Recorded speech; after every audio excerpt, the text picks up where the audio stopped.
I love a clever title, and I'm really happy that my colleagues that are speaking after me have very clever titles because I realized how vague my title actually is. And so with this audience, I know this aspect of my title doesn't need any elaboration, but this aspect of my title is quite vague. And so I want to bring this to your attention in terms of what I like to think about as athletic performance. And when we think of athletes in the water, we might think of it from sort of an anthropocentric view, and we think of, every 4 years getting really excited about the Olympics and these elite athletes that have trained so hard all of their lives, counting all the gold medals, breaking world records left, right, and center. But I would argue that these athletes, although amazing, have nothing on the true gold medal athletes of the aquatic world, and that would be the fish. And we have stories like the Great Pacific Salmon Run, where these salmon are traveling thousands of kilometers, jumping up waterfalls, this amazing athletic performance, just to have sex for the very last time of their life, right? Or maybe you'll say to have that last spawning event to make sure that there's the next generation and populations persist. A little bit closer to home here, maybe, we've got the bluefin tuna that makes these amazing trips around, crossing great oceans, swimming at crazy speeds. So I really do argue that fish really are the gold medal athletes of the aquatic world. And a lot of the research that I've done coming up to my position with the center has really looked at this from an evolutionary perspective. I mean, fish have over 400 million years of evolution to back this up. They're one of the most successful groups of vertebrates, and they make up over half of all extant vertebrate species on the planet. So they really have a dominant presence on our planet. And the key to their success, from a lot of the research that I've been doing, is thought to be related to the way that they transport oxygen through their body, and that's associated with this unique version of a protein in their blood called hemoglobin, and it's different than ours. And it may even allow them to enhance oxygen transport through their body, maybe even 25 times better than us. And so I really liked how yesterday morning, I think it was Sean that talked about how it's so important for us to have that curiosity-driven fundamental research that drives our research in contemporary issues like climate change, like a lot of the research that we're all doing today. And so that really takes me to the sort of two temporal aspects of athletic performance in fish that I look at. So how they got here and where are they going? So is their evolutionary success as athletes, I'll say, is that enough? Will that be enough capacity for adaptation and survival in a future climate change world?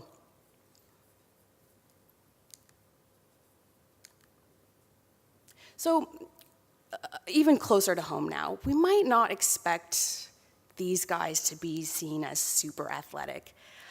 These are our typical palmacentrids and apogonids on the coral reefs, but I would argue that they are actually quite amazing in terms of athletic performance. And I think Sandra's going to give a really great talk about that in the next talk.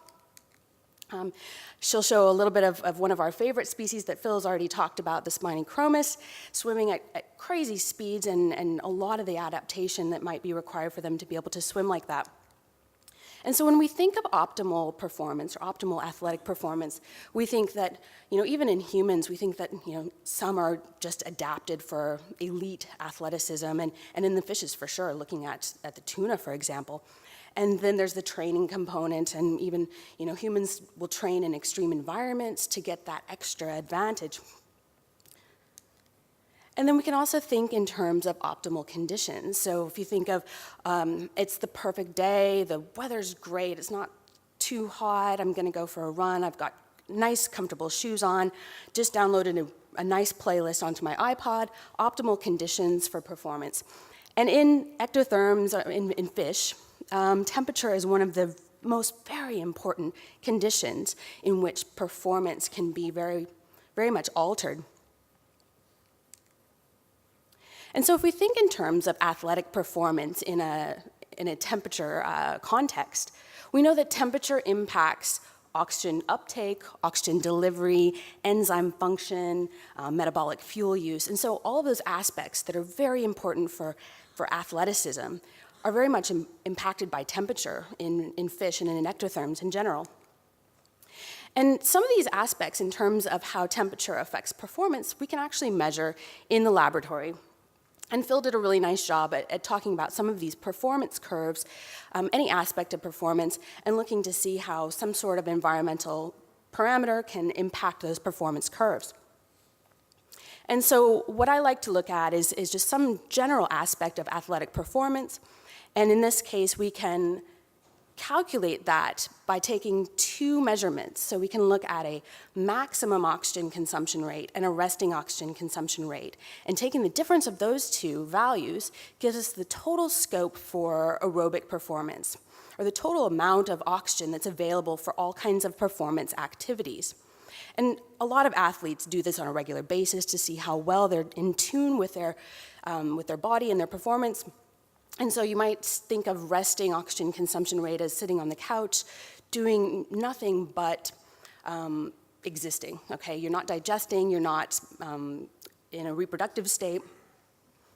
And then we might think of maximum oxygen consumption rate as the maximum athletic performance that you can sustain. So if you've ever had a stress test or run on a treadmill and had the doctor monitor your oxygen uptake at your maximum performance, that would be what that is. And we can do that with fish and take that value to very much understand their total scope for performance. And then we can overlay this on the temperatures at which that performance is the greatest, okay? Which performance is optimal. And it's not really just about being an athlete per se. I mean, not necessarily a tuna level of athlete, but performance can encompass all kinds of activities that involve oxygen uptake and delivery, such as just regular swimming around, digestion, growth, repair, immune function, etc. And essentially what we're really looking at is not just that athleticism, but that total oxygen that's available in excess of just basic maintenance for activity. And an organism would be able to perform optimally at a certain temperature, a certain range, and beyond that, performance starts to fail, as you can see here. And this has ecological consequences, as you might expect as well. If there's a peak in performance at a certain temperature or a certain temperature range, then it's going to fall at some elevated temperature. And this tipping point might be dire consequences for that organism or population. It means less energy is available for some of these vital life history performance aspects of their life. And so we know that with climate change models, we are getting an increase in sea surface temperatures, and with the newest IPCC report, that's actually even more dire than we originally expected. And so we're looking at greater than a 3-degree increase in our temperatures, maybe even our coral reefs. And so what does that have in store for tropical species? They actually might be most at risk. And so thinking about that really narrow performance curve and how it's optimized at that certain temperature or temperature range, we know that tropical species evolved in a very stable thermal habitat, that they might have a very narrow thermal tolerance already, and that their upper limits might have a lot of conservatism. So it might be that their upper limits of temperature tolerance are a bit on the fixed side. And it's thought that these low-latitude populations, even getting closer to the equator, have less capacity for acclimation. And this is really nicely illustrated in a Tewksbury figure with a tropical species of lizard here in the top panel, and just some sort of indice for performance.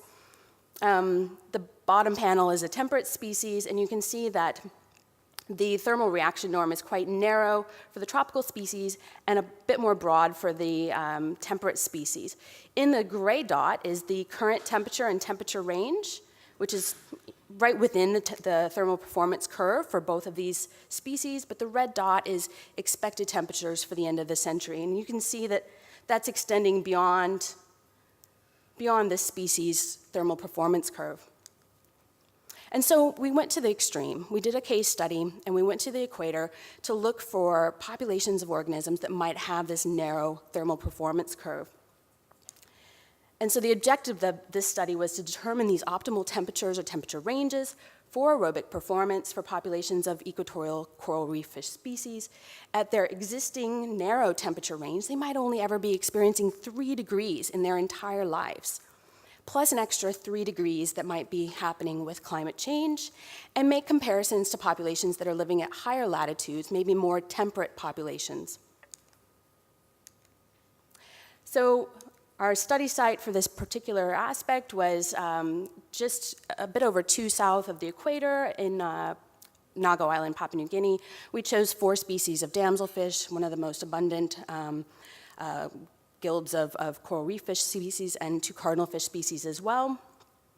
And we also chose these because we knew that we could look at them on a geographical cline. So here we are near the equator, and then we've got Lizard Island and Heron Island down here as well, with some of these same species prevalent in those locations as well. So just to summarize a bit of the collection, we're collecting these species directly off the reef, various techniques, but we also deployed a temperature logger to monitor what these environmental temperatures were over that annual basis for these particular species. And then we acclimated fish to 29 degrees, 31 degrees, which encompasses their normal range of temperatures that they're experiencing, but then an additional 33 and 34 degree group as well. We looked at that resting oxygen consumption rate and maximum oxygen consumption rate so that we can make that calculation for their total scope of aerobic performance, and did some blood and tissue analyses as well. So in order to get that resting and maximum oxygen consumption rate in a fish, we can't really put a fish on a treadmill, and I know that Sandra's going to talk a bit about exercising fish in her talk, but we do want to get fish in a nice rested state, so we'll have them in a darkened container. We'll be monitoring their oxygen consumption rates over a period of time to get that resting state.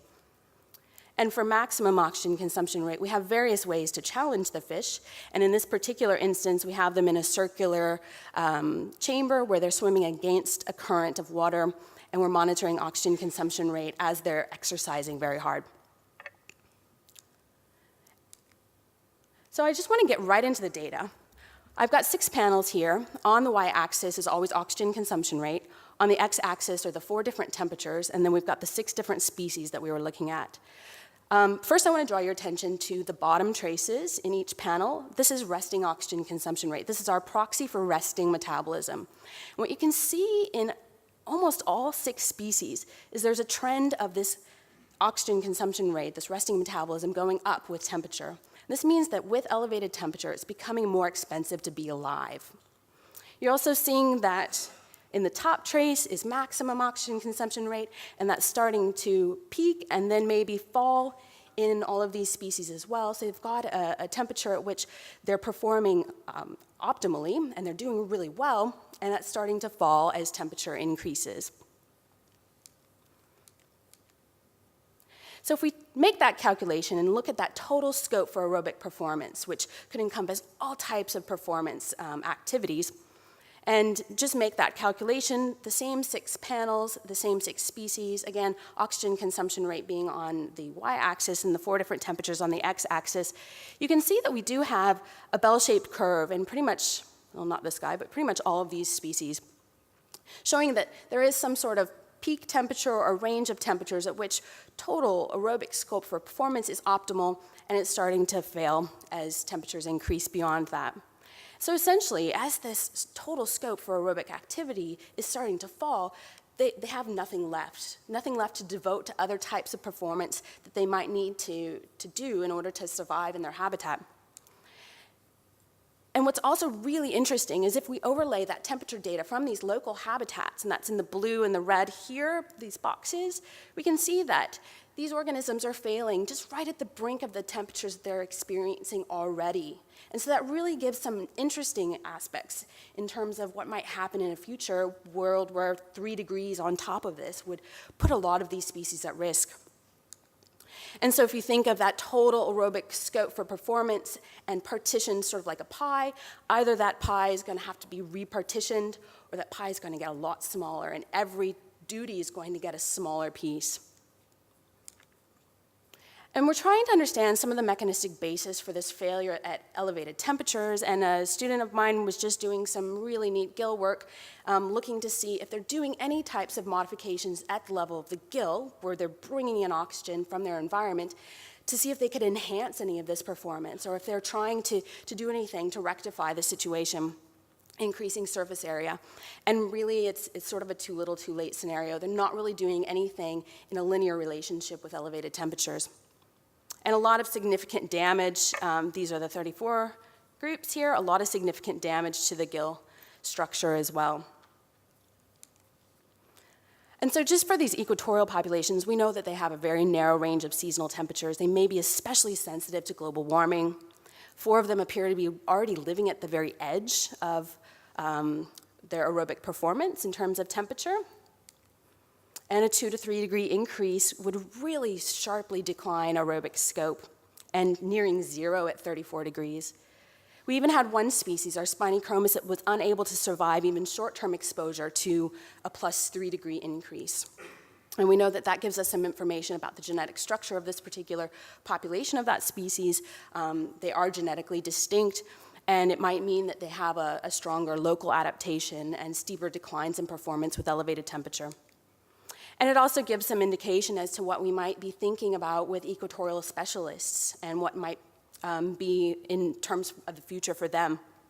And so our Dacilus melanurus here, and one of our cardinal fishes here. So what I was mentioning earlier, and this is kind of where I want to land everything today, is that we have all of these coral reef fish species that are spanning quite a nice latitudinal gradient, ranges thousands of kilometers, and great temperature differentials as well. And so that really did create a nice laboratory for us to look at 4 of these species that had been investigated by a couple of the other colleagues involved with this work at these other locations, where they are experiencing a much wider range of temperatures in their environment. And so if they're locally adapted to their environment, what we might expect to see is that our low latitude equatorials populations would be optimized at a little bit higher temperature, and our high latitudes at a little bit of a lower temperature. And so if we just overlaid all of those data from the 3 locations, it's not super easy to tell what the trend is.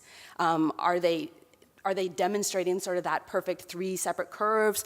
It's kind of hard to say.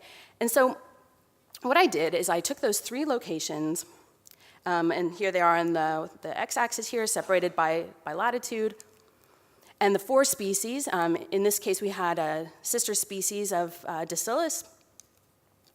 And I took the top 10% of all athletes from each location, each species. And I took the temperature at which they were performing best. So these top athletes at these locations and the temperature at which they were optimally performing, and took the average of that temperature. And that's how I made these comparisons between these 3 different latitudes.